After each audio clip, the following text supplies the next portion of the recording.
आगे थे, जंग लड़ने में आगे थे। और हमारे पूर्वजों का ये सपना था कि अगर आज हम गर्दनें कटा देंगे, आज हम देश के लिए लड़ाई लड़ेंगे, देश को आजाद कराएंगे, कल हमारी नस्लें सांसद और विधानसभा में बैठकर आपस में इंसाफ लेने और देने का काम। लेकिन अफसोस उल्टा हुआ। और उल्टा किन लोगों की वजह से हुआ? हर कौम के अंदर फरोश लोग होते हैं, जो लोग समाज को अपना गुलाम समझते हैं, उन लोगों की वजह से हमारी हालत हुई। हमारे रहनुमाओं ने, आज के रहनुमा है, उन लोगों ने हमारे पे ध्यान नहीं दिया। जिस समाज का रहनुमा पहली नजर बंद कर दे, अपनी आंखें बंद कर लेगा, पहली नजर नहीं रखे, वो समाज उल्टा हुआ चला जाए।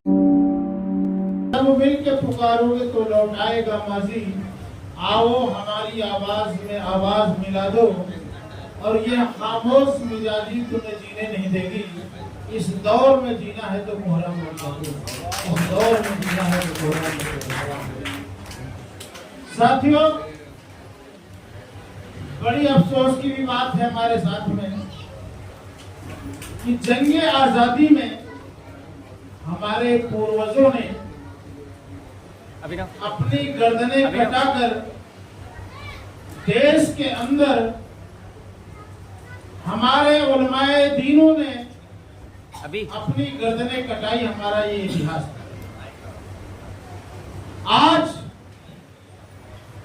सामने वाले लोग क्या कहते हैं, ये हमारा दर्द बोल रहा है।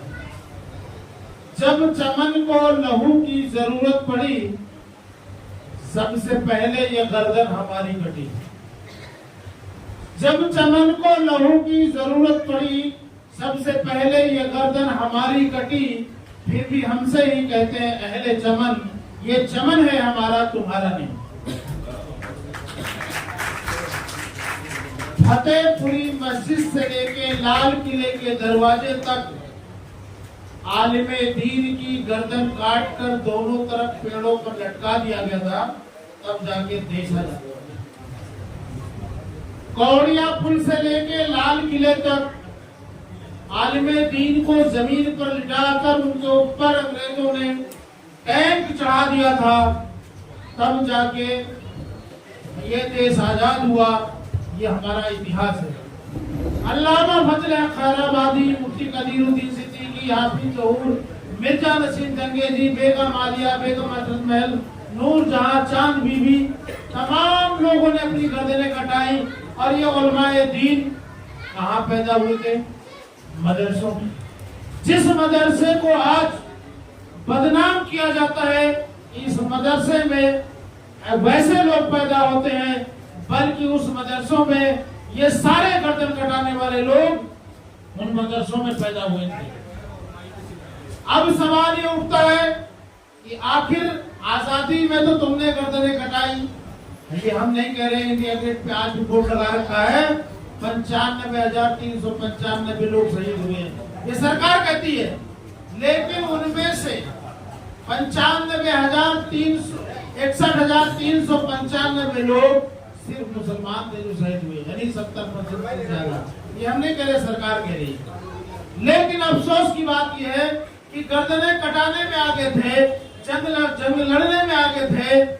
और हमारे पूर्वजों का ये सपना था कि अगर आज हम गर्दनें कटा देंगे, आज हम देश के लिए लड़ाई लड़ेंगे, देश को आजाद कराएंगे, तो कल हमारी नस्लें सांसद और विधानसभा में बैठकर आपस में इंसाफ लेने और देने का काम करेंगे।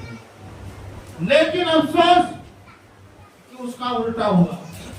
और उल्टा किन लोगों की वजह से हुआ है? हर कौम के अंदर कौम फरोश लोग होते हैं, जो लोग समाज को अपना गुलाम समझते हैं, उन लोगों की वजह से हमारी हालत हुई। हमारे रहनुमाओं ने, जो आज के रहनुमा है, उन लोगों ने हमारे पे ध्यान नहीं दिया। जिस समाज का रहनुमा अपनी पहली नजर बंद कर दे, अपनी आंखें बंद कर लेगा, पहली नजर नहीं रखे, वो समाज उल्टा हुआ चला जाएगा। मैं उन रहनुमाओं से पूछना चाहता हूँ कि इधर उधर की बात न कर, बताए काफिला क्यों उठा? तेरे रहबर होने से कोई गिला नहीं, तेरी रहबरी पर सवाल है। आज 2005 की रंगात मिसाल आज इधर सच्चर कमेटी की रिपोर्ट बता रही है कि देश का मुस्लिम समाज पिछड़ों के पीछे जा चुका है। पिछड़ों के पीछे जा चुका। सवाल ये उठता है, याद रखो, दुनिया की जो कौम सियासत के ऐवाने में नहीं होती, वह कौम कभी अदालत और थाने में नहीं होती। ये मायावती जी वही है जिनकी कौम को लोग दूर से देख के नफरत करते थे, छू लेते थे तो उन्हें नहाना पड़ता था, इतने बुरे हालत में रखे, पैर में घुंघरू और पता नहीं क्या क्या। जब उस समाज के पढ़े लिखे लोगों ने उठान लिया, मेहनत किया, तो मायावती जी को 4 बार मुख्यमंत्री बनाया। जो लोग उनकी जाति से नफरत करने कर रहे थे, वो लोग मायावती जी से राखी बंधवाने लगे। सवाल है उठता कि दुनिया ताकत की पूजा करती है, दुनिया देने वालों के साथ रहती है, दुनिया मांगने वाले को साथ नहीं रहती। और मैं एक बात आप लोगों को बताना चाहूंगा, ये आज सम्मेलन और आप लोगों के बीच में, ये आपके बच्चों का भविष्य है। अगर आज तुमने बोलना शुरू कर रहे, अगर आज तुम नहीं बोल रहे, तो याद रखो आने वाले समय में तुम्हारी नस्लें गूंगी और बहरी पैदा होंगी, ना कुछ बोल पाएंगी ना कुछ सुन पाएंगी। सवाल ये उठता है कि जब इंसान बोलना बंद कर देता है तो उसकी कौम एक मुर्दे की तरह हो जाती है। और कब्रिस्तान में चले जाओ, किसी मुर्दे की बहन बेटी का हाथ पकड़ लो, कोई मुर्दा आवाज नहीं करता। आज वही हालत हमारे साथ हो रही है कि हमारे साथ अत्याचार हो रहा है, हमें मारा जा रहा है। एक धर्म विशेष के लोग आते हैं, एक नौजवान का धर्म विशेष का हाथ पकड़ते हैं और कहते हैं बोल, इस धर्म का नारा लगवाते हैं। धर्म का नारा ना लगवाने की वजह यह है उसके जान से मार दिया जाता है। तमाम इस तरह के एग्जाम्पल हमारे पास है। 1200-1300 लोगों की मौत हो चुकी है 8-9 साल के अंदर। सवाल ये उठता है कि ये हम लोगों को खुद खड़ा होना पड़ेगा। ये हमारा कानूनी अधिकार है कि अत्याचार निवारण एक्ट 1989 में हम लोगों को शामिल किया जाए। अगर आप लोगों को इतनी देर से लोग समझा रहे हैं, बता रहे हैं, अगर आप लोगों की समझ में आया हो तो एक बार जरा हाथ उठाकर समर्थन कर दीजिए। बहुत बहुत शुक्रिया। यूनाइटेड मुस्लिम मोर्चा जिंदाबाद, यूनाइटेड मुस्लिम मोर्चा जिंदाबाद, हाफिज गुलाम सरवर जिंदाबाद, हाफिज गुलाम सरवर जिंदाबाद, पीसी कपिल साहब जिंदाबाद, हकीम हवारी साहब जिंदाबाद, तमाम स्टेज पे बैठे हुए हमारे बहन और भाई बोलो जिंदाबाद जिंदाबाद। सवाल ये उठता है, हाँ सामने वाले भी जिंदा है, उनका आवाज आ भाई, ये कोई नया काम हम लोग नहीं कर रहे हैं। हम लोग देश की आजादी के बाद से कांग्रेस को कहा जिंदाबाद तो वो जिंदा हुई आबाद हुई। हमने कहा समाजवादी पार्टी जिंदाबाद, जिंदा हुई आबाद हुई। जिन जिन पार्टियों को हमने जिंदा किया, आबाद किया, वो जिंदा भी हुए, आबाद हुए, और हम मुर्दे की तरह हो गए कि नहीं हो गए? ऐसा कोई दल नहीं छोड़ा हमने जहां नीचे बैठ के हमने तालियां ना बजाई हो। और अब तो चौथी पीढ़ी चल रही। हमारे दादा ताली बजाते थे, हमारे अब्बा ताली बजाते थे, हमने खुद ताली बजाते बजाते इतनी उम्र पार कर ली, अब हमारा बेटा ताली बजा रहा। याद रखो, हमारी 4 पीढ़ियां ताली बजा रही है और 4 पीढ़ियों से ताली इतनी बजाई, लेकिन हमें अधिकार नहीं मिला। लेकिन अगर वो ताली बजाने वाली कौम आ जाए, अधिकार लेके जाएगी, छोड़ के जाएगी? अधिकार लेके जाएगी, छोड़ के जाएगी? हेलो हेलो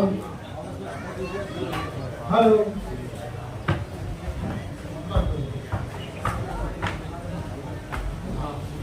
हम लोग सियासत में ऐसे इस्तेमाल हुए जैसे एक मदारी को देखा बंदर में जाते हुए। मदारी बंदर के बच्चे को पकड़ के लाता है, नाचना कैसा, कूदने कैसा, ससुराल कैसा, सब टेक्निक सिखाता है ना। लेकिन वो मदारी का बंदर मेहनत करता है और उस मेहनत से जो पैसा मिलता है, किसका परिवार पलता है? मदारी का। मेहनत बंदर करता है और परिवार मदारी का पलता है। ठीक उसी तरह हमारे बच्चों को लाया जाता है, दरी कैसे बिछाना है, पानी कैसे पिलाना है, नारा कैसे लगाना है, और जितनी ये मेहनत करता है इसका फायदा सब सियासी मदारी ले जाते हैं। ले जाते।